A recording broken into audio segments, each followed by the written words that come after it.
Dakilang Diyos, lumalapit kami sa mga sandaling ito sa iyo sa pananampalataya. Naniniwala na Ikaw ay Diyos na nasa sa amin. Alam namin na bagamat hindi ka nakikita ng aming mga mata, subalit naririyan ka. Ikaw ay Diyos na buhay, Diyos na tunay, at Diyos na namamalagi. At kami iyong mahal. Gayon na lamang ang pag-ibig mo sa amin, na iyong ibinigay ang iyong bugtong na anak na si Jesus upang kami ay iligtas sa aming mga kasalanan. Ipinamalas mo rin ang pag-ibig mo sa amin na kami ay isinama mo sa iyong iglesia na siyang katawan ng iyong anak na si Jesus sa Espiritu upang kami doon ay higit na maturuan ng iyong mga daan. Pagpalain mo ngayon ang pagbubulay ng iyong mga salita na amin pong gagawin sa mga sandaling ito. Ang iyong banal na Espiritu ang mangusap sa amin. Ito po ang aming dalangin sa pangalan ni Jesus. Amen. Today is gonna be found here in the book of Luke in chapter 12 in verse 35 to verse 37. In the book of Luke in chapter 12 verses 35 to verse 37. Be dressed for service and keep your lamps burning, as though you were waiting for your master to return from the wedding feasts. Then you will be ready to open the door and let him in the moment he arrives and knocks. The servants who are ready and waiting for his return will be rewarded. I tell you the truth, he himself will sit them, put on an apron, serve them as they sit and eat.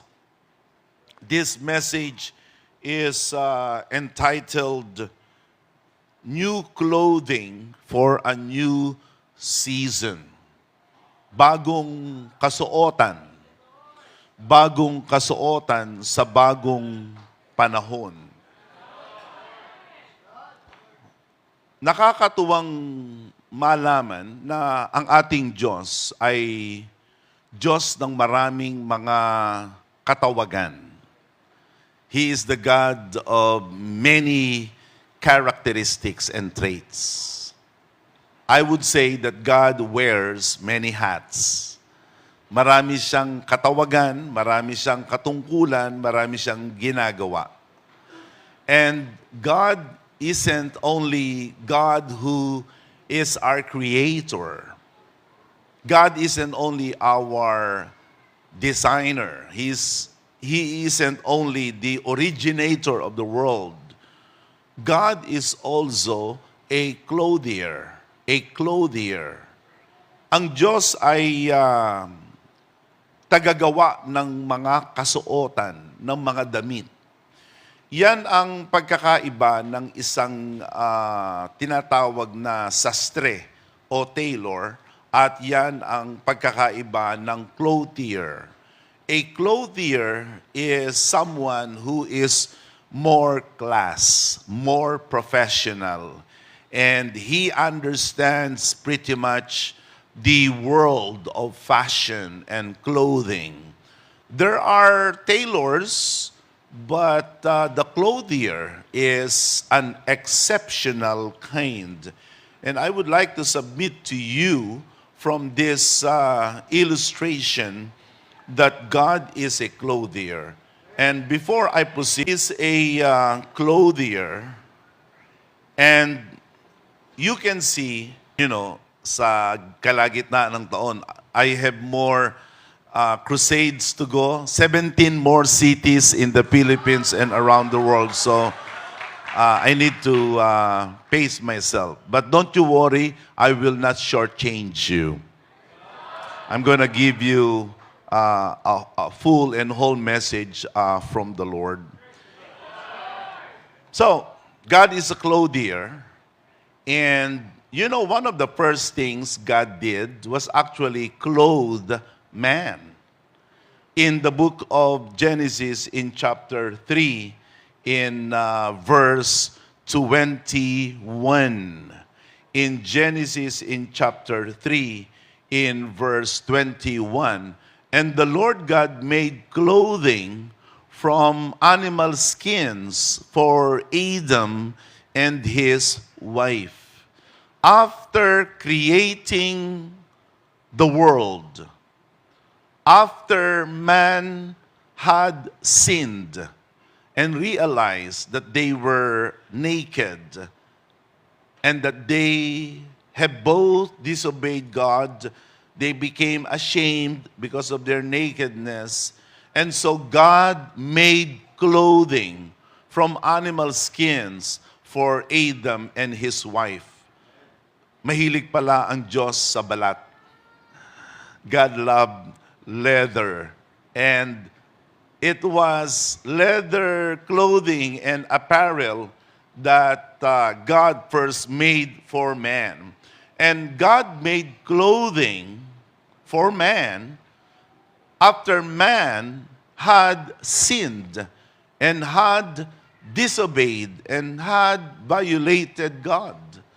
Yun ang ginawa ng Diyos. Kasuotan, pananamit.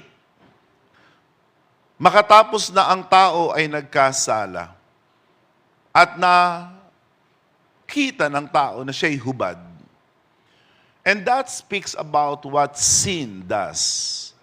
Sin makes us naked. Sin makes us ashamed. Sin makes us vulnerable. Yan ang ginagawa ng kasalanan. Hinuhubaran tayo. At dahil doon, tayo ay napapahiya. Tayo ay nawawala ng karangalan. At tayo ay nagiging exposed na tinatawag sa iba't ibang mga impluensya na makasasama sa atin. Ang tao na walang damit sa panahon ng bagyo, tiyak magkakasakit. Ang katawan na walang tamang saplot sa panahon ng taglamig ay magkakasakit. Ganun din, kapag ang araw ay napakainit, pag wala tayong tamang kasuotan, tayo ay magkakasakit. That's what sin does. And that's what walking away from God renders us. It makes us spiritually naked. A man can be richly clothed. A man can have and wear brand clothing. But if a man is far from God, if a man is separate from God, he may be wearing nice clothes, but before God, he's naked. He is in a state of shame, and he is vulnerable to all the attacks of darkness. However, when man walks back to God, returns to God, and seeks the forgiveness of God, in a manner of speaking, you know what God does? God clothes him again. Binibihisan ng Diyos yung hubad na nakakahiya ay kanyang muling dinadamtan. Muli niyang tinatakpan. In the book of Zechariah, in chapter 3, verses 3 and 5, in Zechariah chapter 3, verses 3 and 5, it says there, and Joshua's clothing was filthy as he stood there before the angel. So the angel said to the others standing there, take off his filthy clothes. Iyan ang suot ng makasalanan. Kahit siya parang maganda ang damit. Sa harap ng Diyos, ang suot niya ay maruming damit. Parang ang suot niya ay basahan. And the Bible says that even our righteous deeds, don't you know that our deeds, our work, our labor, they serve as clothing. More on that later on. But the Bible says that even our righteous deeds, our righteous works before God are actually dirty rags. Ang ating mga mabubuting quote-unquote gawa bilang tao sa harap ng Diyos, sa pamantayan ng Diyos, basahan lang yan.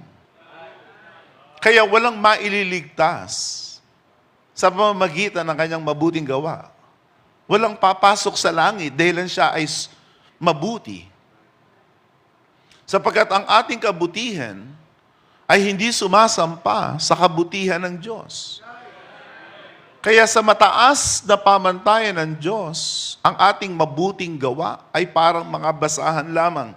Joshua was actually wearing filthy clothes. When you look at the verse once again, can we keep up the verse on our screen, please? Joshua was wearing filthy as he stood there before the angel.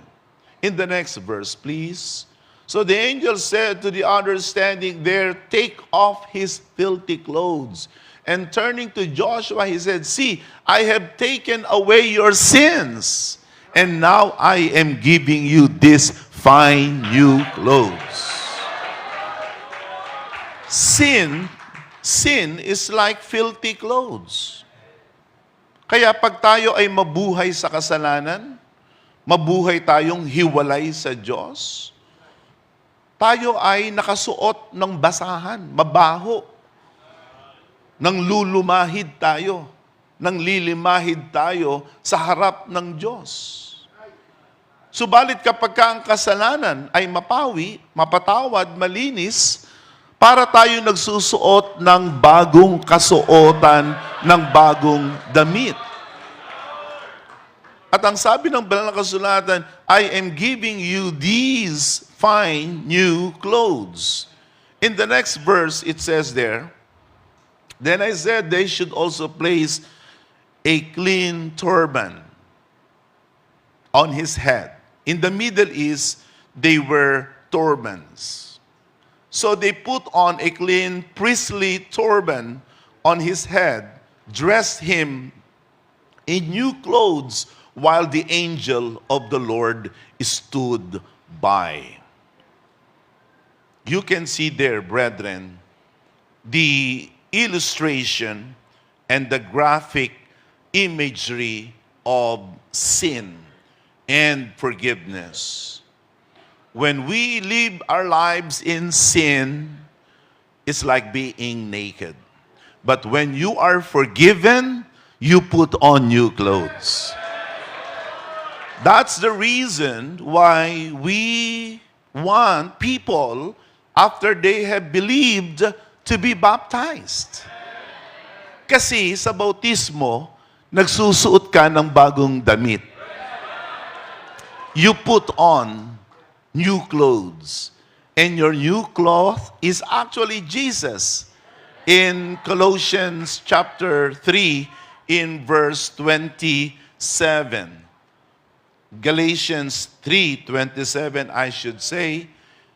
Galatians 3:27, it says there, "And all who have been united with Christ in baptism have put on Christ, like putting on new clothes." So, sa ating mga minamahal na mga bagong mga kapatid, congratulations, meron kayo ngayong suot na bagong damit. Ang suot nyo ngayon ay si Kristo. Ang inyong damit ngayon ay si Kristo. And it's interesting, can I speak a little bit more about clothes? When the prodigal son When the prodigal son left the house of his father, he was wearing all right. He was probably wearing, his expensive, costly, branded, robe at that time.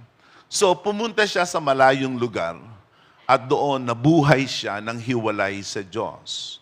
Hiwalay sa kanyang ama. At dumating ang trahedya sa buhay niya na siya ay naghirap at nauwi siya sa pagpapakain ng baboy at dumating ang panahon na siya rin kumakain kasama ng baboy. It eventually dawned on him how pitiful he was, how naked he was because of his sin.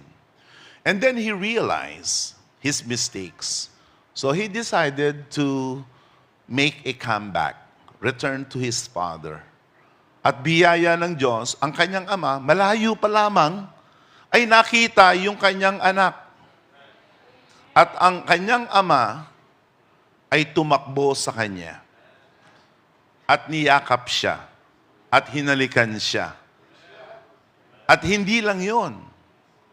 Pinalitan ng ama yung kanyang damit na amoy baboy. His father gave him fresh new set of clothes. When we walk away from our faith, when we move away from God, we eventually end up looking a beggar, a homeless, a man in the street. We become homeless. We become beggar-looking. That is why, in the book of Revelation chapter 3, you will see that some of the people in the city of Laodicea were counseled and they were exhorted by God to actually buy new clothes because they were actually naked spiritually. Look at that in Revelation in chapter 3, in verse 18. Verse 18 of Revelation, in Revelation chapter 3, in verse 17. Are you following? You say, I am rich. I have everything I want. I don't need a thing. You don't realize that you are wretched, you are miserable and poor, blind and naked. Yang malamig sa pananampalataya, hubad yan. Siya'y hubot-hubad sa harap ng Diyos. Kahit niya damtan ang kanyang sarili na maayos, sa mata ng tao, siya'y maayos, subalit sa mata ng Diyos, siya'y hindi maayos. Tayo ba'y malamig sa pananampalataya? Tayo ba ay masasabing malayo sa Diyos? Tayo ay, ang tawag niyan sa banal na kasulatan sa aklat ng Revelation, tayo ay, sa Tagalog ng lukewarm ay malahininga. Lukewarm, tepid. The Laodicean people, some of them, were lukewarm. Hindi sila mainit sa Diyos. They were not on fire. Neither they were cold. Dito sa Pilipinas, ang madalas na narinig ko kapag kumakain ang tao ng pagkain at okay lang, ang tawag nila, tama lang. Tama lang siya. Sa Diyos, hindi pwedeng tama lang. Gusto ng Diyos, maapoy tayo. That's what God wants. He wants us to be zealous. He wants to be on fire. That's why in the book of Romans in 13, in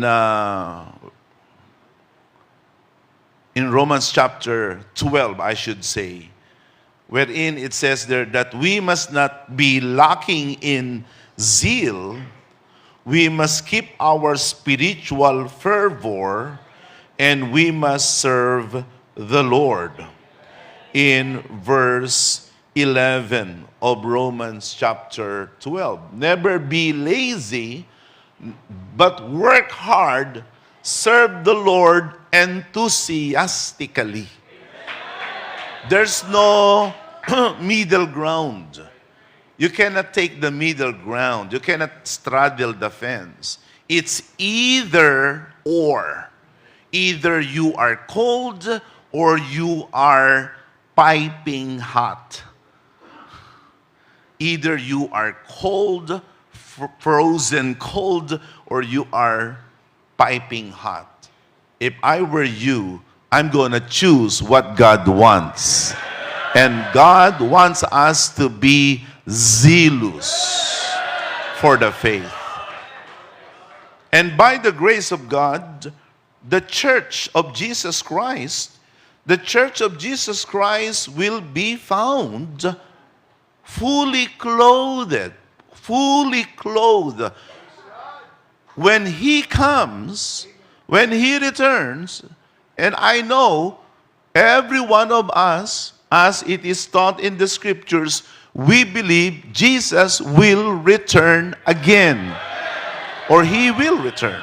Yes. Ang Panginoong Jesus ay babalik. Minsan na siyang pumunta dito, yan ang araw ng Kapaskuhan, subalit siya'y babalik. Makikita muli natin siya sa pangalawang kaparaanan. In the book of Hebrews 9, in verse 28. Christ was offered once for all time as a sacrifice to take away the sins of many people. He will come again. Very clear. If you really believe that in your heart, go ahead. Let God know that you believe it by your praises, by your adoration. Maranatha.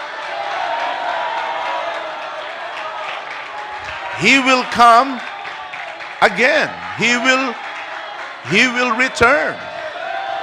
Praise God. In fact, in the NIV version, it is even made clearer.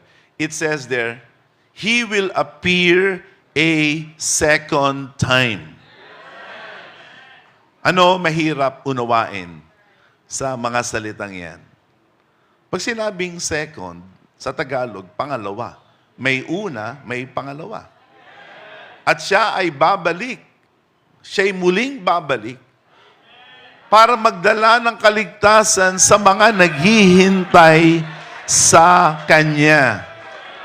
Kaya sa aking mga minamahal na bagong mga kapatid, those of you who are new believers, new converts, through Home Free Global Crusade, the name of the church is this. Listen. Pentecostal Missionary Church of Christ. Fourth watch. You know the meaning of watch?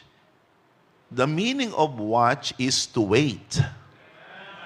We are waiting on this particular time of fourth watch for the return of Jesus Christ. More on that later on. So, praise be to God, in God's church, we are now being clothed. Nabibihisan tayo ngayon. Mayroon tayong kasuotan ngayon na maghahanda sa atin sa muling pagparito ng Panginoong Jesus. At ang ating damit ngayon, partikular, ay ang ating mga mabubuting gawa bilang mga mananampalataya sa tunay na iglesia ng Panginoon. Yes, our clothes, our apparel, our wardrobe right now are our good deeds. Look at that in Revelation 19, verses 7 and 8. Revelation 19, 7 and 8. Let us be glad and rejoice. Let us give honor to him, for the time has come for the wedding feasts of the Lamb, and his bride has prepared herself. She has been given the finest of pure white linen to wear.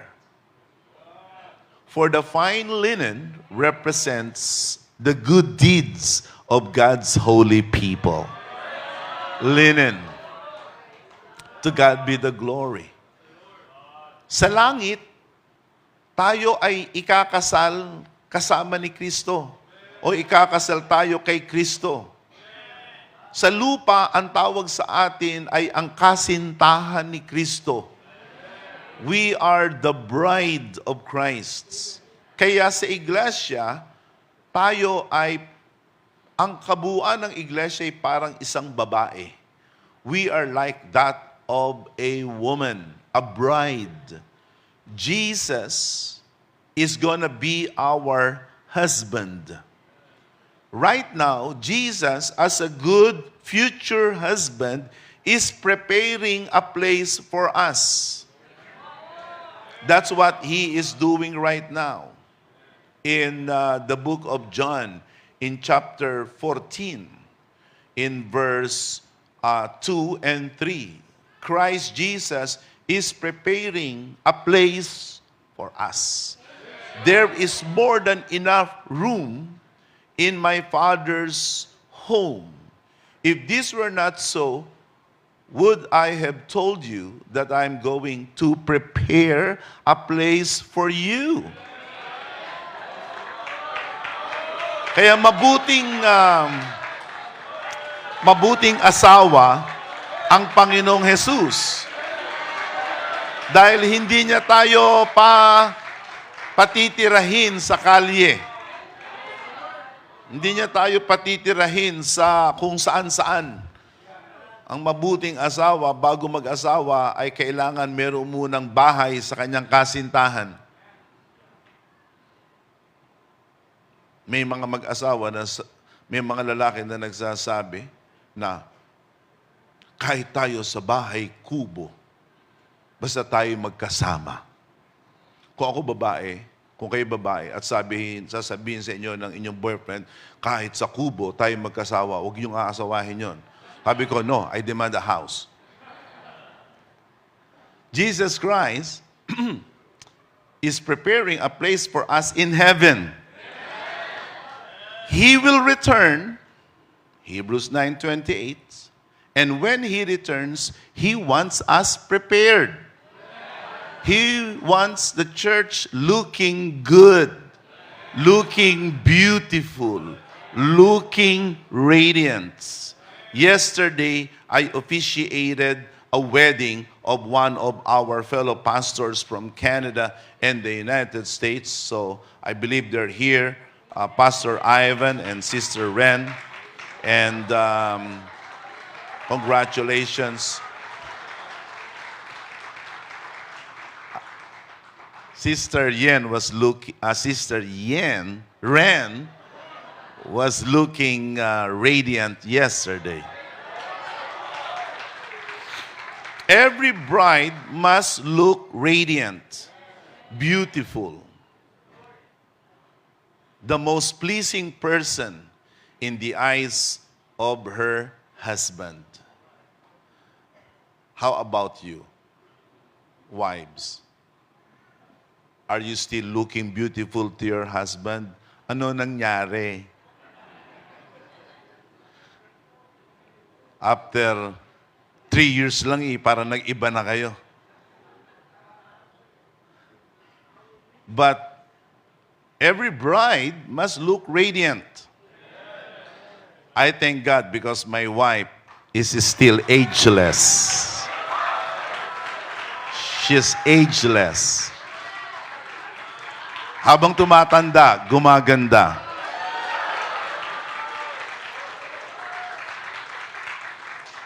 Actually, my daughters, they're telling it to her, Mom, when you were younger, ang pangit mo. But now you're more beautiful.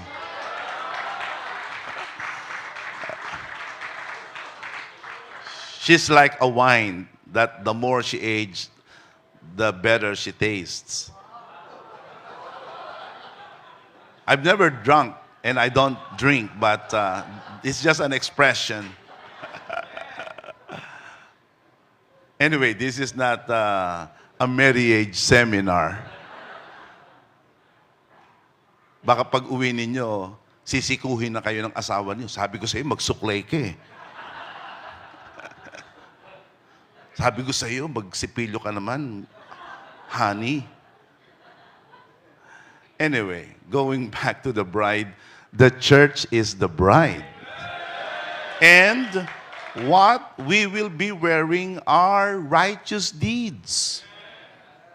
Habang tayo ay gumagawa ng mabuti, lalo kang gumaganda. Yeah. Yan ang sabi sa talatang ating binasa. The righteous deeds represent our clothing. Kaya habang ikaw ay naglilingkod, ikaw ay nadaramtan. Paganda ng paganda ng paganda ng paganda ang naglilingkod sa mata ng Diyos.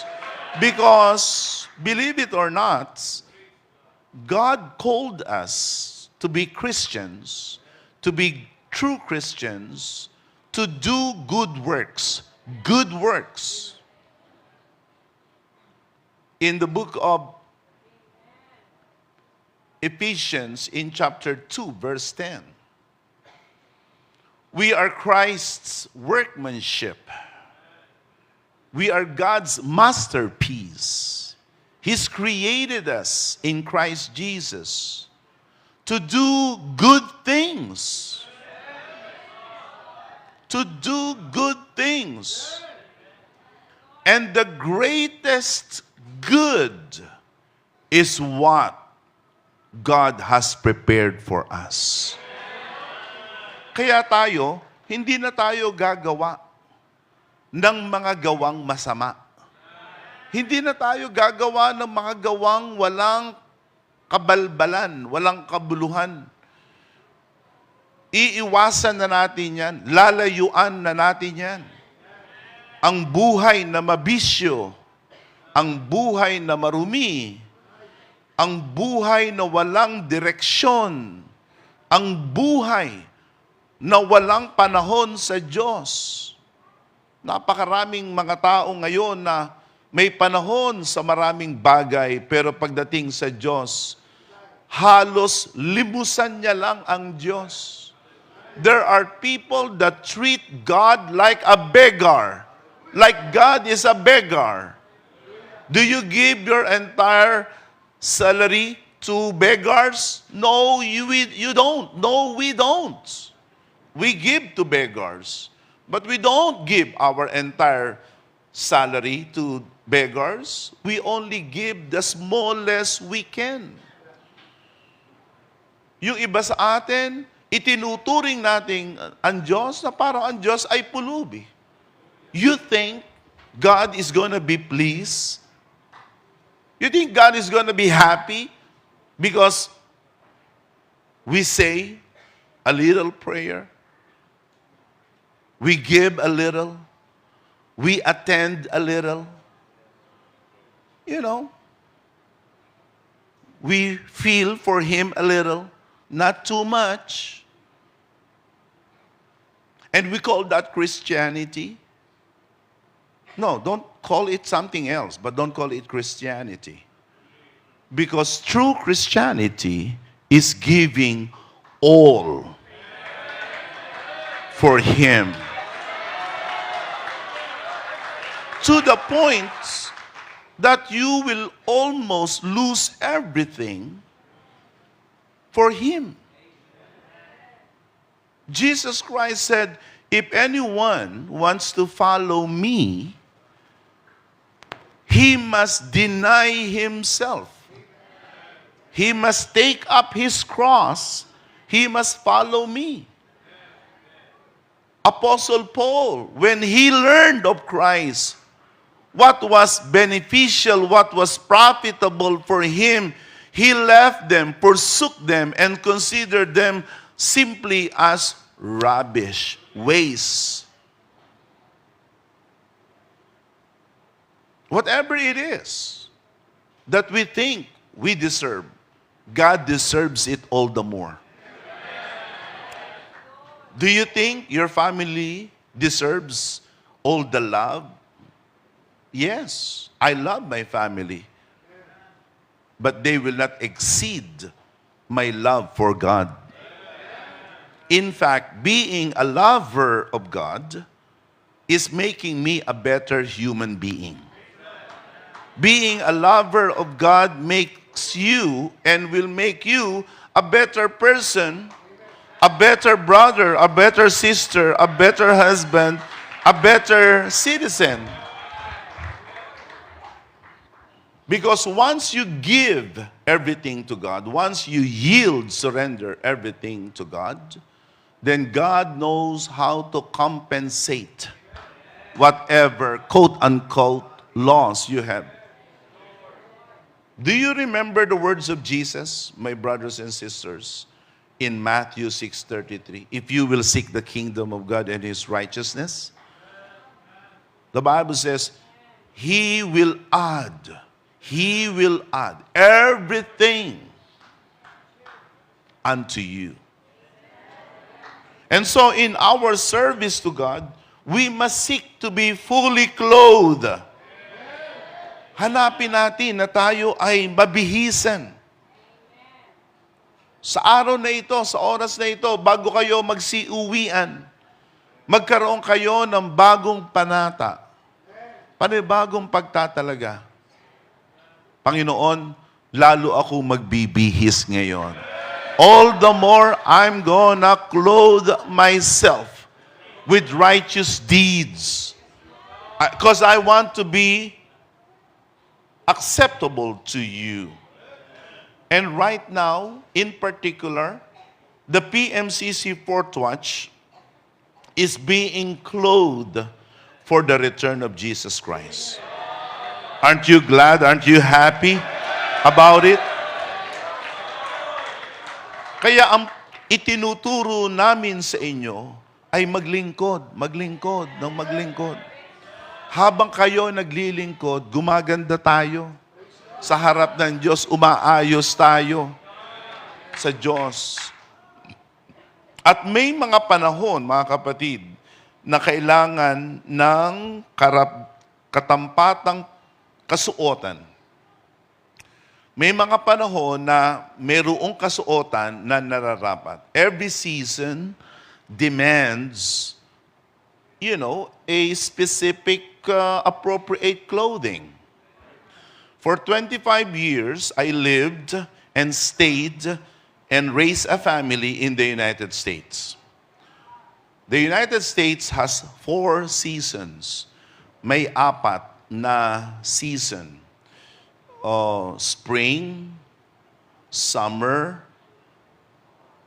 fall or autumn, and then winter. 4 seasons. In every season, there are specific clothing. During spring,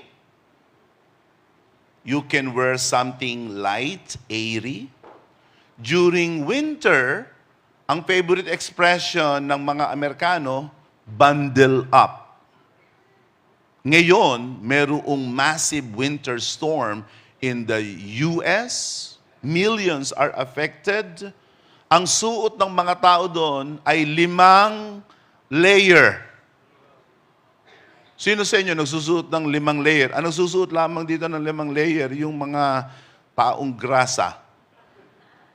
They wear 5 layers of thermal clothing. Hindi lang basta damit, kundi pang-yelo, pang-lamig.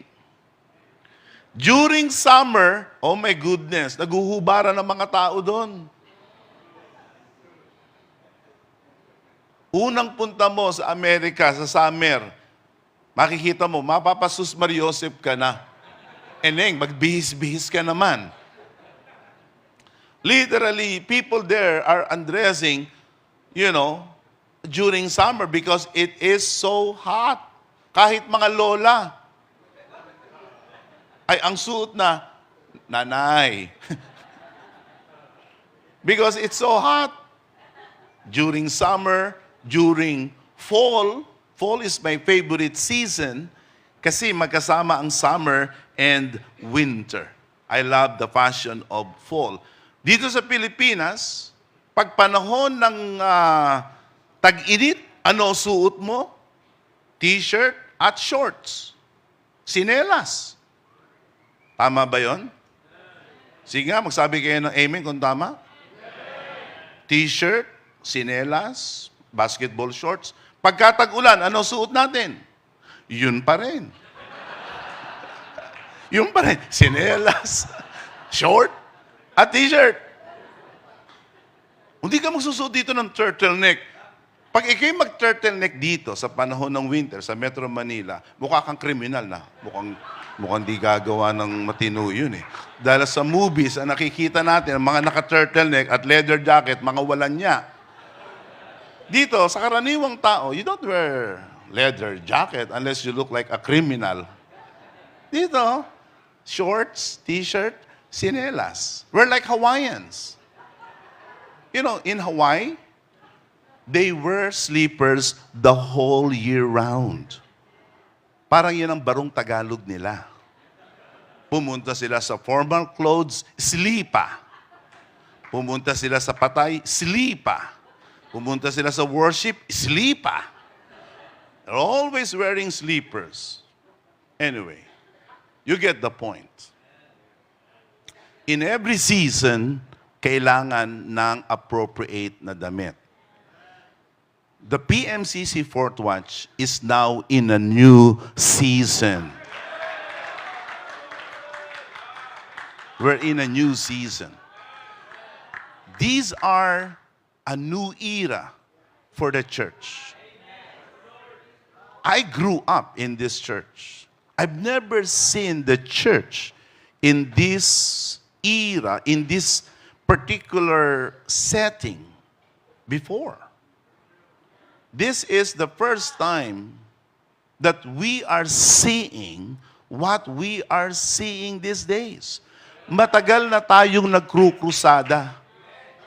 Matagal na tayong gumagawa ng large-scale evangelism. Matagal na tayong nagtatayo ng church.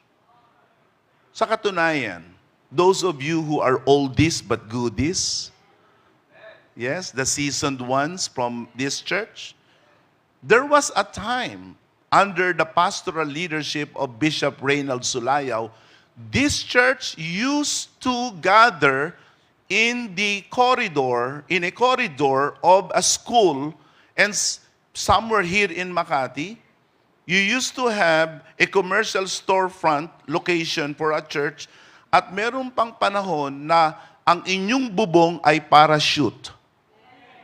How many among you remember those days? Do you remember those days? Parachute? Yun ang inyong bubong? I remember there was a time that we would kneel down on unpaved road, concrete floor. Napakasakit, ang hirap. Not that we are backing down, not that we are surrendering, but it's better if we have our own place of worship like this. And praise be to God, we have now this place, and we're going to make it bigger. I was telling Presbyter Rene Premista that, I'm looking forward to a time where we can build like way bigger house of worship that can house about 2,000 people, fully furnished. I grew up in a time that I would look at other religious groups with envy. Ako ay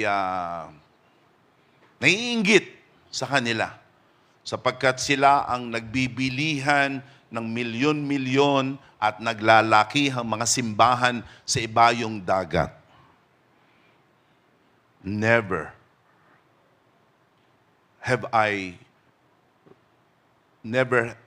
did I realize that, the church is also in that same era right now. I never really thought that, the Church of Jesus Christ in the PMCC Fort Watch would have our own, fully paid, debt-free. Lalo na ako, ayoko na may utang. Ayoko na may utang. If I cannot get it right away, then I don't get it. I want our church to be debt-free so that we can fully use our offerings and tithes for better purposes. So by the grace of God, we do not have any building, any house of worship, any acquisition abroad that is in debt. All of them are fully paid. Saan natin ginagamit ang ating mga kaloob? Sa paggawa ng mga krusada at iba pang mga kawang gawa. You know what? Last year alone, during the rainy season, we spent multi-millions to help our fellow kababayan with ayuda. Regardless of their religious affiliation, we did not discriminate people. Basta may kailangan ng ayuda, tutulungan agad yon. Praise the name of the Lord. You know what? This is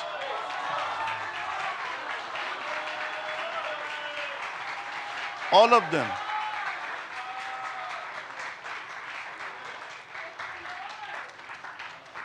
That's why right now, we are in a new season.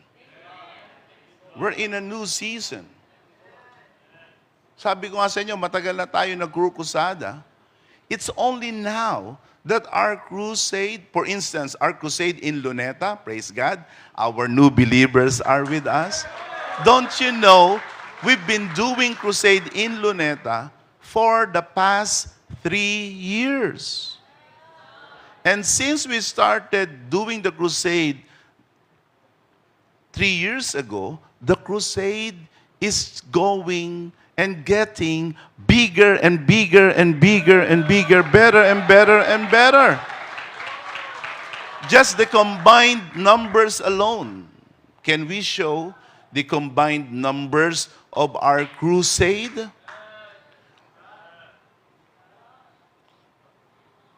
This was last year. This is now our numbers. We have total attendees. This was on-site. Mga tao ito, gaya ng ating mga bagong mga kapatid, you're part of the 135,000. Kasama kayo dyan. 17,000 received Jesus as Lord and Savior. 11,000 were right away baptized that very night. And not to mention the online attendees. But these are just numbers. And yes, they are staggering already. Pero, praise God, pag malaman ninyo ang mga patotoo, mga kwento sa likod ng patotoo na ito, lalo kang hahanga sa gawa ng Diyos sa ating panahon.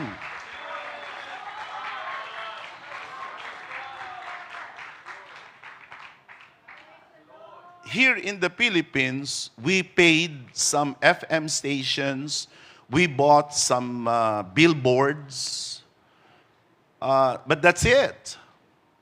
Pero since our crusade, independent content creators and bloggers and other Christian organizations have been promoting the crusade like every day around the Philippines. Now, there are Hong Kong Chinese promoting the crusade, Thailand Christian groups promoting the crusade, French groups promoting the crusade. One of the biggest television station that's Christian, CBN Christian Broadcasting Network, even featured us. To God be the glory. We are now in a new season.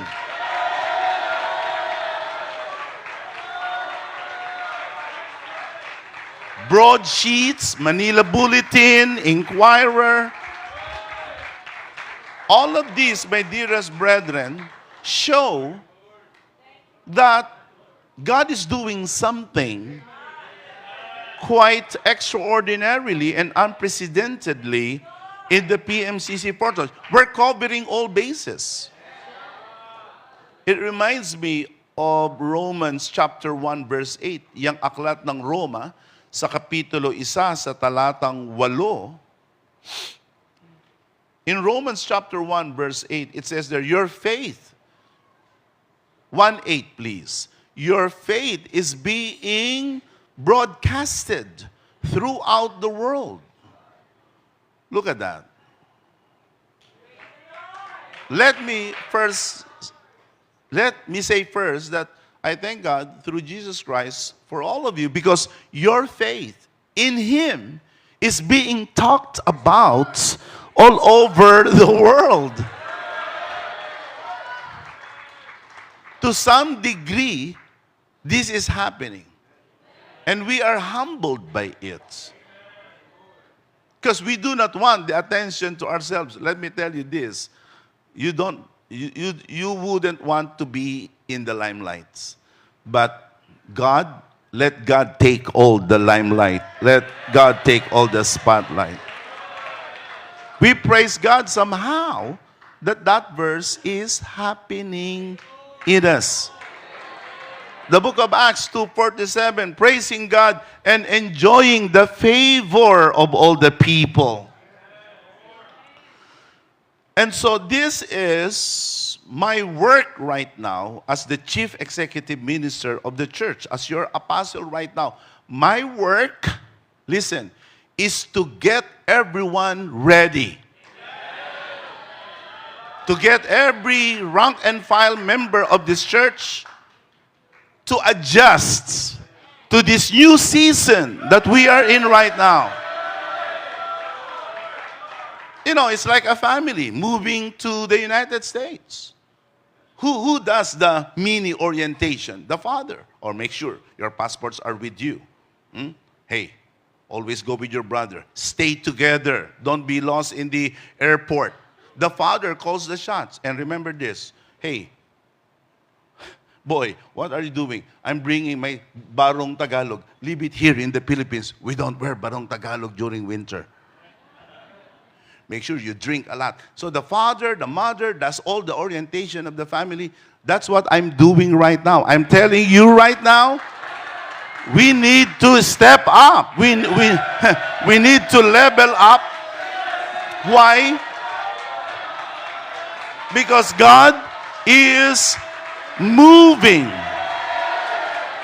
the PMCC Fourth Watch to this whole new era of expansion and growth and breakthrough. Dinadala ngayon tayo ng Diyos sa bagong panahon ng paglago, bagong panahon ng pag-unlad, bagong panahon ng pagkilos ng Panginoon. The people of the world, at least these people who are observing us, they are saying that the PMCC Fourth Watch right now is the carrier of revival in the Philippines. It's them. Sila ang gumamit ng salitang revival. It's them that use revival. Praise God. If they see us as ones carrying the light and the torch of revival in our country, because this country needs a lot of good news. My goodness, what's happening with this country is just stomach churning. Wala ka nang mapuntahan ngayon eh. Lahat, puro kasip-hayuan. The difference between the rich and the poor is atrocious. How the few are taking advantage of the majority is satanic. The people we voted, if we really voted for them, because I think they just bought themselves, they just bought their way into into the public office. From the highest official of the land all the way to the little ones. It seems that we are all churning in this one system of systemic corruption. They say Philippines is rich, but we are robbed. We are being bullied by our neighbor. And we are constantly going around asking countries for help because definitely we cannot fend off for ourselves. We are at the mercy of other countries. Not that we do not have God-given potentials, no. The Philippines is a country created by God. We have a place in God's plan. But we are not acting right as a country. And the church must do something about it. We cannot simply look idly by. Hindi tayo pwedeng patingin-tingin lang. And none of our commentary, none of our opinion making can make things happen. You know what can really change the course of our country? If there will be more righteous people who will be living their lives for God. That is why the Home Free Global Crusade is our pushback against the darkness in our country. This is what we know best. And this is what we will keep on doing. Preach the message of light in times of darkness. Preach the message of hope in times of hopelessness. Preach the message of freedom in a time of spiritual captivity. Only God can change a person's heart. We have many laws, we have many agencies that implement that laws, pero ang puso, habang yan ay nasa kadiliman, gagawa at gagawa yan ng kasalbahihan. The church needs to take on our God-given role to be the agency of change and transformation. But we must be fully clothed for this role. Kailangan bihis tayo. Hindi tayo pwedeng gamitin ng Diyos kung tayo ay hindi bihis. Halimbawa, sino sa inyo pupunta sa Amerika? Meron bang pupunta sa Amerika dito, magtatrabaho sa Alaska? Huwag kayong magsusuot doon ng basketball short, at ng t-shirt at sinelas. Maliban na lang, gusto niyo na after 1 hour, nakaganyan kayo.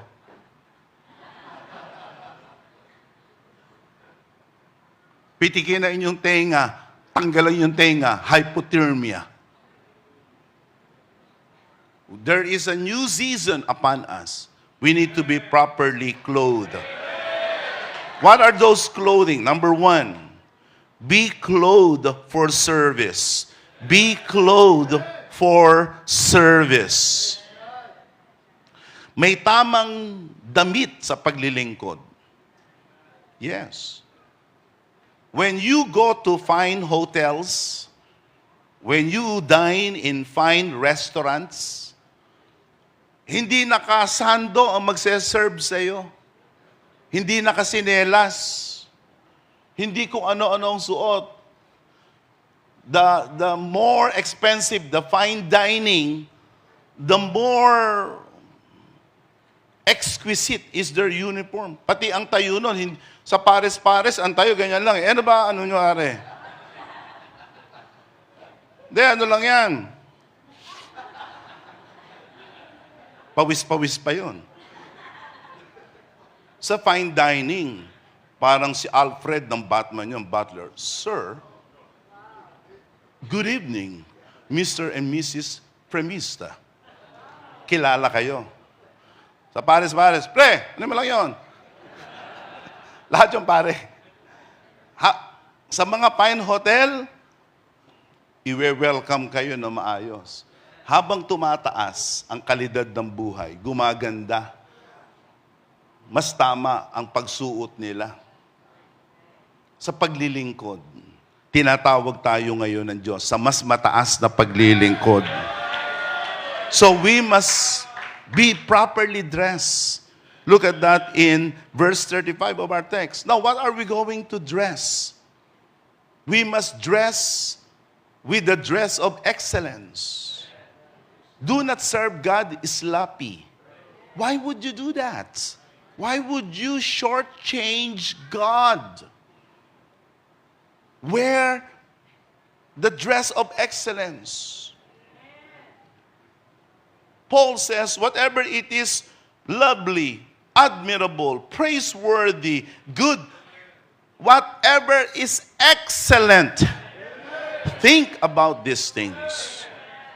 So, maglilingkod ka na lang sa Diyos, ayusin mo na. I remember the words of my wife when she was still studying. Because she would always tell me, you know, my mother or my dad, Brother Andy, and Elder, Baby Madrid, they're both in heaven right now. Ang sabi sa kanya, anak, sa kanilang tatlo, by the way, my brother-in-law is here and my sister-in-law. Mga anak, wag na kayo magbenta ng baboy. Mag-aral na lang kayo.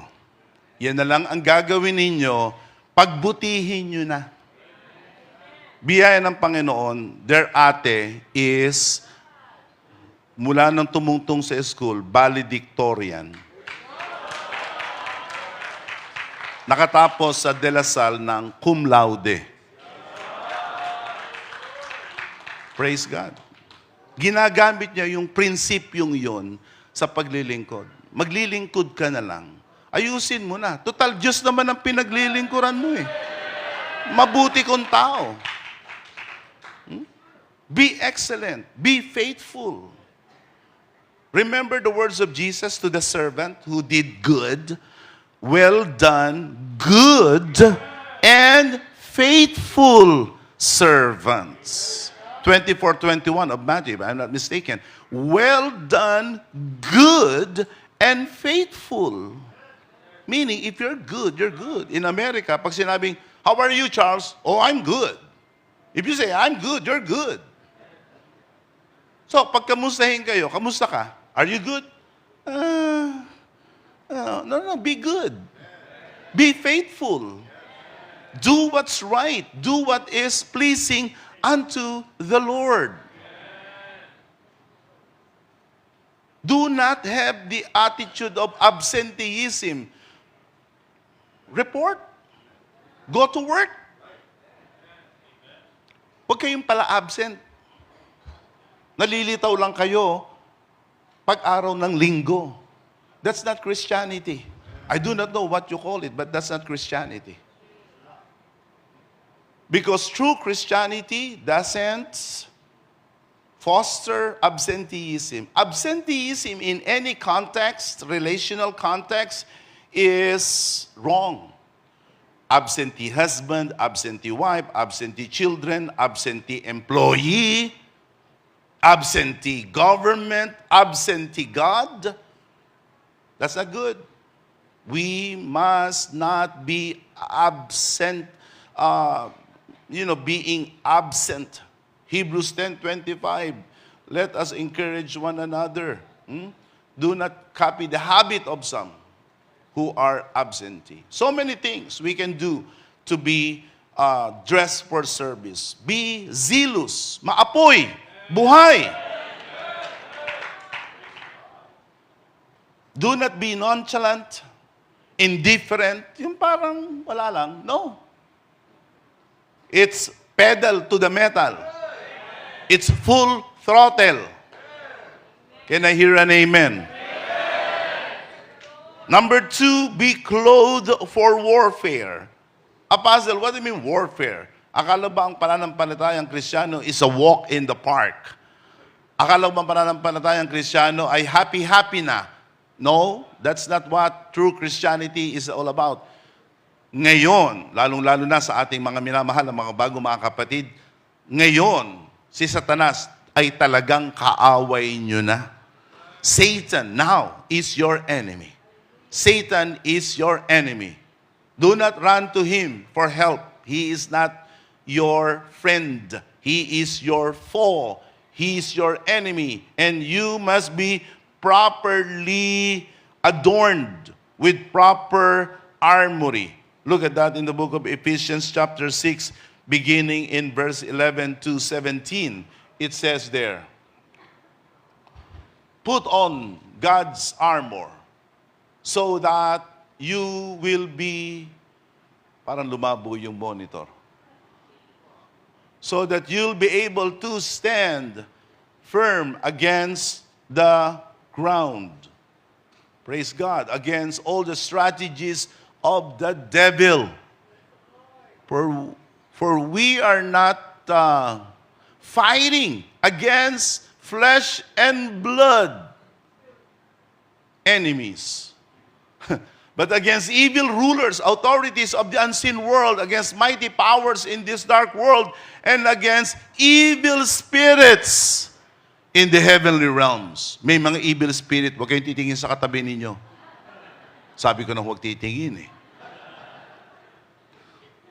Evil spirits. No, wala rito evil spirit. Nandun sa taas yun. Continue reading, please. Therefore, put on every piece of God's armor so you will be able to resist the enemy in the time of evil. Then after the battle, you will still be standing firm. I'm telling you, I'm warning you, we have an enemy. Stand your ground, putting on the belt of truth and the body armor of God's righteousness. Shoes, put on the peace that comes from the good news so that you will be fully prepared. In addition to all this, hold up the shield of faith to stop the fiery arrows of the devil. Put on salvation as your helmet. Take the sword of the Spirit, which is the Word of God. We must witness, tell others about Jesus, tell them that you are now saved. Sabihin ninyo, ako'y ligtas na sa aking kasalanan. May kapatawaran na ako sa aking kasalanan. Ako'y bago na. Hindi nyo na ako pwedeng dalhin at hindi na ako pwedeng magpadala sa inyong mga kasalanan at mga kadiliman at sa inyong mga masasamang gawa. Ako'y binago na ng Panginoon. Tell others about the love of Jesus for you. Be men and women of peace. Put on your salvation. Do not neglect your salvation. The Bible says, how shall we escape if we neglect such a great salvation? Live your life right. Use the Word of God. Bring a Bible in the church. Bring a Bible. Read the Bible. Meditate on the Bible. And pray so that you will be shielded from the attacks of the enemy. Do not neglect prayer. Number 3, last but not least, be clothed for consecration. Hanapin ang kabanalan, hanapin ang kalinisan, hanapin ang kadalisayan. Look at that, Colossians chapter 3, verses 9 to 14. Let's read that. Don't lie to each other, for you have stripped of your old sinful nature and all its wicked deeds. Put on your new nature And be renewed as you learn to know your Creator and become like Him. In this new life, it doesn't matter if you're a Jew, Gentile, circumcised, uncircumcised, barbaric, uncivilized, slave, or free. In Christ is all that matters, and He lives in all of us. Since God chose you to be holy people He loves, you must clothe, praise God. You must clothe yourselves with tender-hearted mercy. Hindi dapat na tayo magalitin. At hindi dapat tayo mainit ang ulo. Hindi tayo parang laging nakasinghal. Tender-hearted. Kind. Are we kind? Humble. Walang mayabang, walang hambog. Gentleness. Patience. Are you patient? I'm working on it, Apostle. What else? Verse 13. Verse 13. Make allowance for each other's faults. Make allowance. Bigyan mo daw ng lugar yung kahinaan ng iba, fault. Kaya itong sermon na ito, mahaba. Huwag kayong magagalit sa akin. Haba-haba naman ng sermon niya. Pa-English pa kasi. Kaya humahaba eh. Siya na speaker, siya pa translator. Pagpatawad yun na, hindi naman ako naandito tuwing linggo. Forgive anyone who offends you. Kaya patawarin niyo na ako. Forgive anyone. Imagine the kind of world we could create, the kind of nation we could create. Sobra ngayon ng away ng mga tao, ng mga politiko natin. At tayo naman, mga sundalo nila. Tayo rin nag-aaway. Nako. Huwag. Tatandaan ninyo, sundalo lang tayo ni Kristo. Hindi tayo sundalo na kung sinong politiko. Pagkatiwalaan nyo yung mga yan, gagamitin lang tayo ng mga yan. Para tayong may malaking na utang na loob, magpapagawa ng kalsada. Pera ko pinagawa dyan eh. Buwis ko yan eh. Sa Amerika, parang walang utang na loob doon. Kasi lahat ng ginagamit ng governments ay galing sa ating tithes, taxes. At pag kayo ay gawa ng mabuting kalsada, huwag kayong mangluluhod, salamat po sa bagong kalsada. Sabihin nyo, very good, Mayor, Congressman. Ginagamit mo yung tax ko. Huwag kayong parang, tama lang. Maging sundalo lang kayo ni Kristo. Huwag kayong papaalipin kung kaninong tao. Wala kayong utang na loob kahit kanino. Sa Diyos kayo. You voted them into office. Let them do their work. Baka maging political rally pa na. Remember, the Lord forgave you. You must forgive others. Kabanalan. You cannot be holy kung may kagalit ka. Look at that. In Hebrews, in chapter 12, without holiness, no one will see the Lord. I believe in verse 13. Can we check it up, please? Hebrews 12. Without holiness. 12, 14. 14. It says there,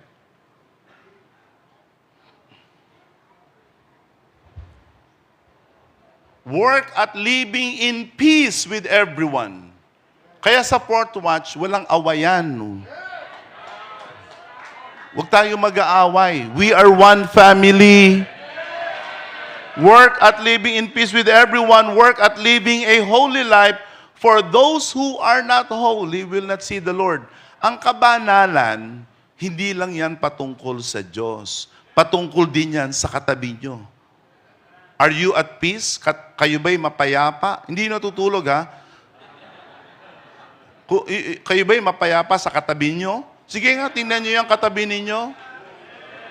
Look at the one around you. Left and right, front and back. Sige nga, come on. I'm about to end. Some of you are like, oh.